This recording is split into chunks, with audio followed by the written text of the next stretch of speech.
Do you find yourself wanting to sell a house you've inherited, but are hoping to avoid any problematic surprises along the way? Well, on this episode, that's what we're discussing, and it starts right after this.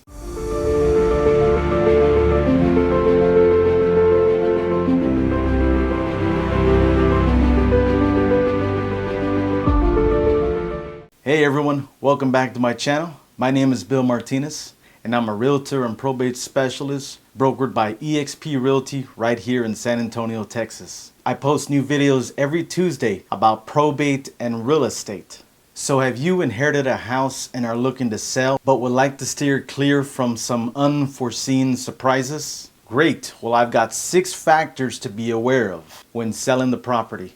When you're wanting to sell an inherited house, it's good to know what surprises might be around the corner. Things maybe you haven't thought of. Let's get started with 6 factors to be aware of when selling an inherited property. Now, there are certain variables that will play a role in selling the inherited property. If there is a will in place and if the beneficiaries is conducive to open communication, then this type of scenario will ease the process of selling the property for the executor or the executrix of the estate. But if the estate does not have a will in place and those that have a portion of the inheritance or of the estate, if their relationship is, to put it mildly, at odds, then this could make the selling of the inherited property very contentious or difficult. But the less difficulty, the better, right? But beside these 2 variables that I just mentioned,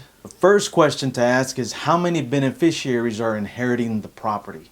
If it's just you, thank your lucky stars. But if it's several beneficiaries, then you'll want to get to work. In situations where there are multiple beneficiaries, usually each benefactor will receive a portion of the property or the inheritance. And that portion could vary depending on how many beneficiaries are mentioned in the will concerning the property. So the best thing to do as the executor or executrix of the estate is to speak with the beneficiaries and look to discuss selling the property. Hear them out, respect their feelings, respect what they have to say or what they are trying to say, respect how they're feeling, and if there's disagreement, listen to understand, not to refute. Let them know that you are doing your best to understand what they are actually trying to say, what their actual objection is. Let them know you are there to hear what they really want, why it is they're reluctant to not sell. Those who are more emotionally attached to the property, you'll most likely find that they want to keep the property. But selling the property doesn't mean you're disappointing or forgetting about the deceased. It just means you'll find other ways to keep them alive, to keep their memory close to heart, close to mind, that you will find other ways to remember them and honor them. In the instance that a person is unwilling to sell and they're just beyond your reach, something to consider is having them buy you out of your share of the property. Having the cash and making a lump sum payment is the ideal situation. But in some circumstances, the person can take out a mortgage, buy your portion, and make payments to the lender. Now, the buyer alone will have to pay whatever necessary closing costs, fees, and expenses may come along with that. In the instance where cash is unavailable and obtaining a mortgage is not an option, then the last route is a recorded promissory note. Now here's how this works. What this promissory note does is set up a plan to make payments to purchase the seller's portion of the property. The buyer then pays the seller over time. Quick example, let's say you are willing to sell, but your brother or your sister is not willing to sell. So what they would do then under a recorded promissory note is they would be making payments to you to buy out your portion over time. That's how that works. Now what happens if no one can agree at all? What do you do then?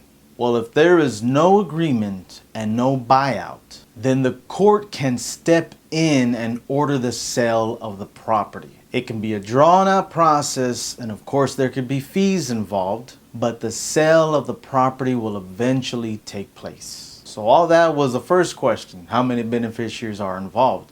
Now here's the second question. When wanting to sell an inherited property, what does your timeline look like? What's your timeline? When would you like to sell the property? How soon or how fast? How much of a rush are you guys in, or are you in? Are you thinking within 90 days, 60 days, 14 to 30 days, or even sooner? How soon are you looking to have the money in your account? What's your ideal timeline in selling the property? Now, this question is important because it will determine who you work with. If you want a quick turnaround, a quick sale, and you want the cash within 30 days, then your best option is to work with an investor. But if you and everyone involved can wait for the conventional process of selling a home, the listing, the showing, the offers, the loan approvals, the closings, then a realtor is the way to go. So know your timeline. You know what? We're going to have to finish this episode in 2 parts because I have more to say than I thought. And we'll be showing that episode next week. But until then, if you've inherited a house from your parents and are looking for ways to protect the home, click here to find out more. Next week, we will continue our second part to this episode. I inherited a house and want to sell it. But for now, thanks for watching. Don't forget to like, subscribe, and share this video with anyone who is going through probate or will be going through probate. See you in the next episode. Take care.